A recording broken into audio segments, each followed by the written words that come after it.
everyone. This audio recording is for all the students, those who are approaching your exam tomorrow.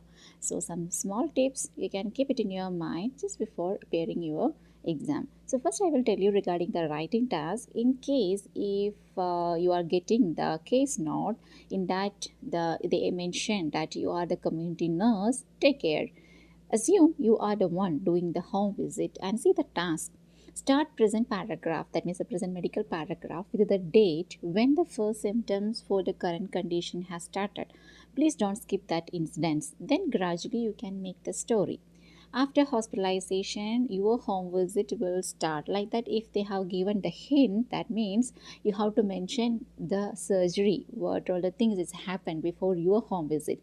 Most of the students they will start with today. Today, patient presented with these things. Then again, in the next paragraph, you will write about the past. So there will not be any continuation of the sequences, and you cannot conclude why you are requesting them care from or the management from the reader. So always it's better you can start with the first things when the problem, the current problem, it has started. You can start with initially the patient. Maybe this one was the during your previous home visit, or maybe it's home hospitalization, or it's like a community center visit, whatever the thing, what all the things it's happened before your home visit. If it is related to your current problem, just start from there. You can start with initially. Okay. And gradually you can make the story after the starting problem. Then during your home visit, what all things you have seen, you can mention. Example, like he has been initiated with the home care under our service. That means until then it's past, it's already happened somewhere else. From there you are starting your service. Then you can write in the next paragraph, you can write about your home visit incidents. And don't forget to conclude the present paragraph with the reason why you are referring. Like, however, an expert service from your facility is essential. So it is like easy for the reader to understand why you are writing the letter to the reader. And in case of noun case, always in the introduction paragraph, just you have to start with, I am writing to update you the current health status of Mr. or Miss or Mrs. like that. And at the end of the introduction, you have to write that he is or she is said to be transferred back into your care today or tomorrow, or what are the specified date back that should be there. And in a noun case, don't write the social paragraph. No need to mention anything regarding the past. Sometimes you will get confusion if it is non case, but you have to write about the past medical condition, like the patient is Alzheimer's, patient has Alzheimer's already, he is on medication or treatment, and the current problem also related to Alzheimer's. So how you will write, you can just write that as you aware, or you can write that since he has had Alzheimer's since 2016 and on medication. That means you are just reminding the reader that if it is a noun case, you can start with like that, since, or as you aware, he has had, like that. It's not a problem, you can start with the since, or as you're aware, because sometime in some writing tasks you could not exclude the past medical history if it is relevant to the current health problem. So just you keep it in mind. Just read the first sentence, that is important for you, because that is the first sentence is giving you the hint that what is your position, and from where you're working, and what is your role of the patient, for the patient. So from there you can start writing the letters, and always find out whether it is a noun case or unknown case. Then you can start reading everything. Just underline the important things. That important things are relevant data. Don't skip in your letter. Sometimes students will underline everything correctly, but they will skip to write in the letter. So don't skip anything. All underlined, I mean the parts are, you are thinking that it seems to be relevant, so it should be in your letter. And of course in the recommendation paragraph, sometimes the recommendation will be in your nursing care, nursing progress, writing task, or in the discharge plan, or simply in the plan. Wherever they have written, it's like a recommendation.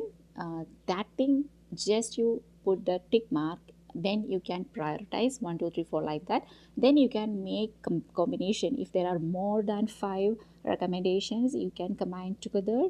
If it is more or less similar, you can write it in one simple sentences.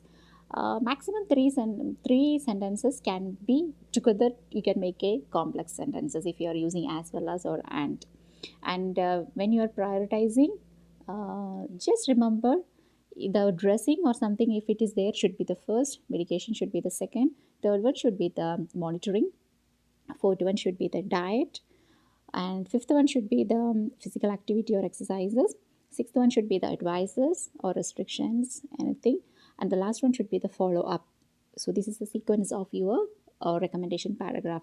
Sometimes you can make some adjustments, you can make together some two or three recommendations together, then it's okay, fine, no problem, but overall there should be this sequence. And something if it is started already and which need to be continued means you can mention it in the present medical paragraph, like he has been, with the use of has been, he has been commenced on physiotherapy which need to be continued. So it's already started and now it's continuing, and future also should be continued, so no need to write it again in the recommendation paragraph. Sometimes she has been commenced on antibiotic therapy which need to be continued. That's enough. No need to write it again in the recommendation paragraph. And in some time in the discharge plan, if the doctor, the treating doctor, will write the discharge plan for the patient, it is complete care, including the community nurse, social worker, or the doctor, or the GP, or the any therapist. But you should not think that all this recommendation is for your reader. You have to see the writing task to whom you are writing.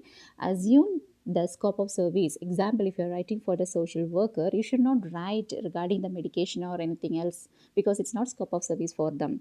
According to the reader, take care everything, the relevant data should be according to the scope of service. So especially in the recommendation paragraph, you have to choose the requirement, I mean the recommendations according to the reader. Then you can prioritize, then you can write it in the letter. Always remember, in your answer sheet at the last page, it's an empty page, you can write whatever. If you want, you can just write something if you want to remember, if you want to make a story, how to just see the spellings or anything. If you want to make correction, you can just write it there.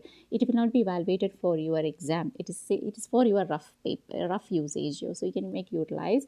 And always when you are writing, make the alignment of your handwriting, I mean the letters, in the side. And don't forget to update, I mean don't apply your updates like commas before I mean your connectives, like before, for which you have to keep comma and which doesn't need any commas. In between your medications you have to keep the semicolon, and after yours faithfully no need comma, after returners no need the full stop, and the age, the date format, so everything, the updated version, keep it in your mind throughout your letter. And after every paragraph, do the proofreading, or else you will miss many things at the end. If you are going for proofreading, you will find out some mistakes and you have to raise, you have to go back, you will not get time, you will be in panic, and many things will happen. So always after each paragraph, read it again. If there is any mistake, raise and correct it then and there. And at the last, when you finish the letter, then again you can go for the complete proofreading from the starting until the end. Then your time will finish. Of course, within that time, of course, you will finish your 40 minutes. Then for the speaking, when you will get the writing task, I mean the speaking card, just you see that whether it is a known scenario or unknown scenario. If it is it's like known scenario, just ask your interlocutor how you can how you can address them, and write the name on in your paper. Whatever the things you want to write, you can utilize in the paper. And if it is for like a second degree talk, if you are talking to the mother or father or relative, you can just ask the patient's name if it is relevant, or else it's okay, fine. And always throughout the role play, maintain the politeness and don't use like should, shall, then should not, don't. These commanding words should not be there. Instead, you can use please. It is essential for you to. It is vital for you to. It is important for her to. So these things and all you can use maximum. and you need to you have to it's these things and all, it's acceptable, but just you try to avoid these phrases. And in speaking, when you are doing speaking, another one more thing, just the time management. So just try to speak loudly. Maybe in some countries there will be the glasses, and you will have the barrier in between with your interlocutor, so you can have the permission to remove your mask, so you can remove the mask and you can talk loudly, so that you can make fast you are talking. If you are louder, you can fast the speaking, so that within time you can finish it off. And don't think that you will get enough time, they will give you some more time. So nothing, if within 5 minutes you have to finish all the tasks, and the first task, of course, it will be small, maybe the community health clinic or home visit or something, you will get adequate time. But second task will be big enough, you will not get time. In each task there will be subtasks, so you can underline the important phrases so that you can remember. And always after finishing the task, just put the tick mark, because in one task there will be subtask, three or two or three subtasks will be there. Sometimes the interlocutor will twist you, they will not ask you in the question in order way. So just put the tick mark so that you will come to know that which one you left over, then at the last you can ask them again. Don't give more irrelevant explanations. Whatever things is given in the writing, I mean the speaking task, you can just tell them this is the explanation. Don't over explain, so that you will not get time at the last. And the end, when you finish all your tasks, if still they didn't tell you the stop speaking, you can just sum up, it's okay, fine, no problem, according to the scenario you can do that. So always see the community, I mean the settings, community area or the home visit or the hospital or emergency department. Next, the sentence, what is that paragraph is given, read clearly.